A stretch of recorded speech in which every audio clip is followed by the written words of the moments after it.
So hello, what's up mga ka-J-Vlog? Welcome ulit sa panibagong video. At sa video na to, mag-unbox ulit tayo ng isang Infinix Smart 8 pero in a different color. So maganda kaya to? Tara mga ka-J-Vlog, check natin.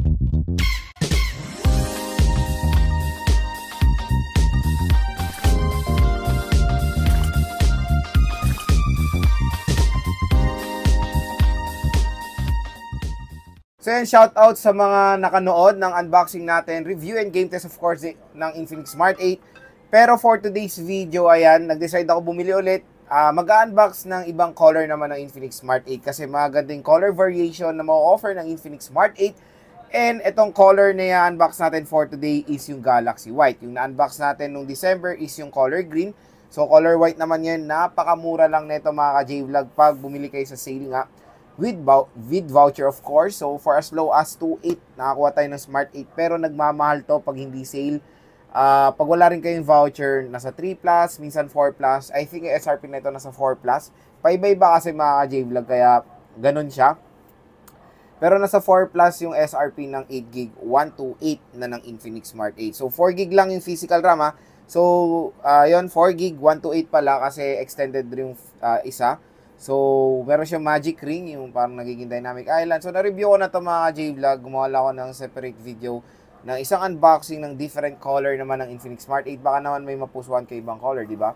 So, ito siya. Ito yung box. Same na same lang.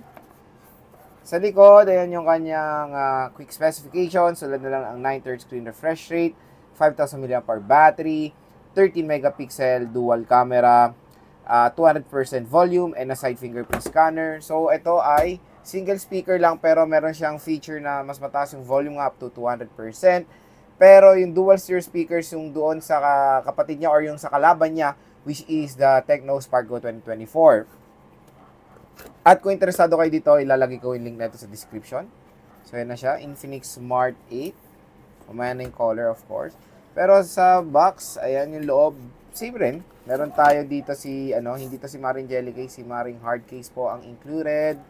Meron tayo dito warranty card. Charging brick pero nasa lang to. 10 watts lang po yung charging brick na included. Type-C, si baby SIM eject tool and of course Type-C port. So sad to say nga, hindi po support to ng fast charging even though naka Type-C siya. Yun lang naman ang nakakalungkot dito sa Infinix Smart 8. Dito sa Infinix Smart 8 talaga mga ka-J-Vlog. Yung kanyang charging rate of course. So hindi na ako mag-explain dito about sa mga specs and dahil meron na tayo niyang review. So i-check nyo na lang. Bibigyan ko na lang kayo ng quick specifications ng Infinix Smart 8. So, si Infinix Smart 8 pala mga ka-J-Vlog ay merong OS to na Android 13 Go edition nga lang siya. At yung chipset nito, very interesting yung chipset niya dahil naka Unisoc Tiger T606 siya.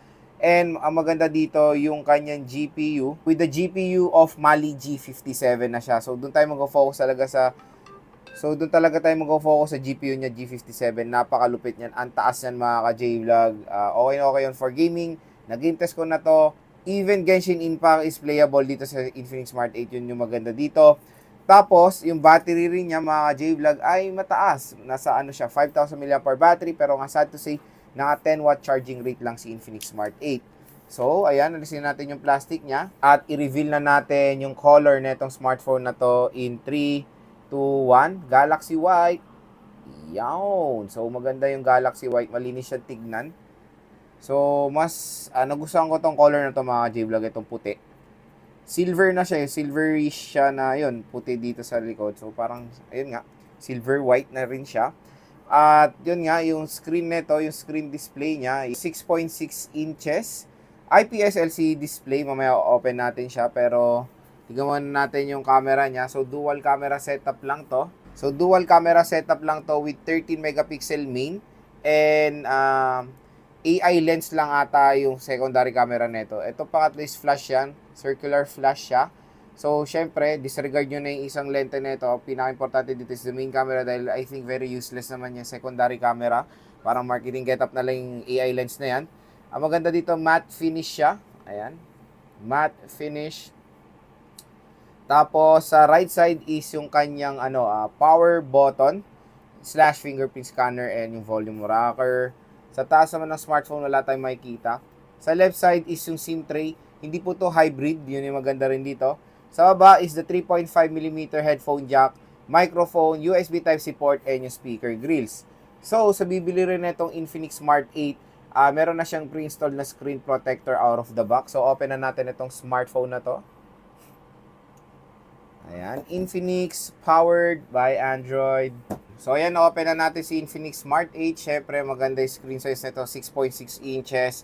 HD plus 720p resolution with 9Hz screen refresh rate siya. And 120GB din itong smartphone na to out of the box. So, tingnan natin yung kanyang storage. Tayo ng storage. So, yan, 0 bytes lahat. Okay. Use natin is 12 gigabytes na. So, total of 128 GB. Mataas mga ka-J-Vlog. Naman na maganda dito sa Infinix Smart 8. Very snappy rin naman ito.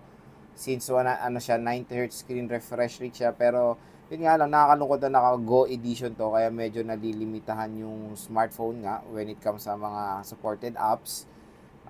Meron kasi ako na-try dito sa Smart 8 na mga games na iba ay hindi available when it comes sa Go Edition.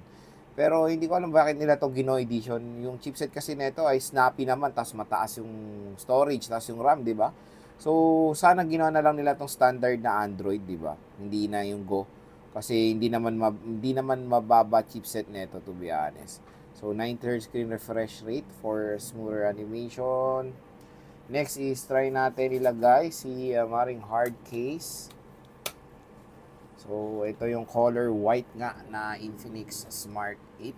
So, syempre, lagyan nyo agad to ng magandang case dahil itong included, naka-open yung gilid niya. So, prone to sa gas-gas or dents.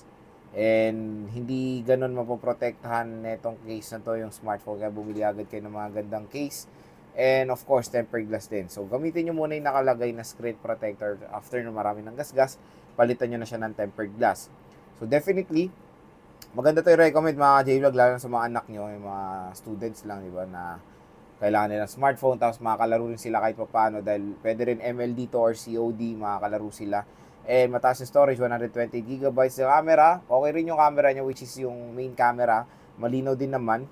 And maganda siya recommend talaga when it comes sa, yung iba as a secondary smartphone. Hindi lang secondary, iba main phone, pwede rin to. Kasi snappy naman yung chipset niya, hindi siya mabagal. Nagamit ko na rin yung Smart 8 ko.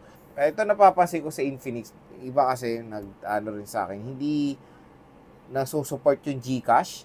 Ewan ko sa older version siguro, pero ngayon, comment down below kung supported na ba ng GCash itong Infinix. Kasi minsan meron din nagtatanong sa akin bakit daw ayaw yung GCash nila sa Infinix nila. Ewan ko kung bakit. So, comment down below kung gumagana na ba yung GCash nyo when it comes sa Infinix smartphone, lalo na sa mga budget side na Infinix. So, yun, kung interesado kayo dito, napakaganda talaga. Ayan. Yung link nito ay nasa description box.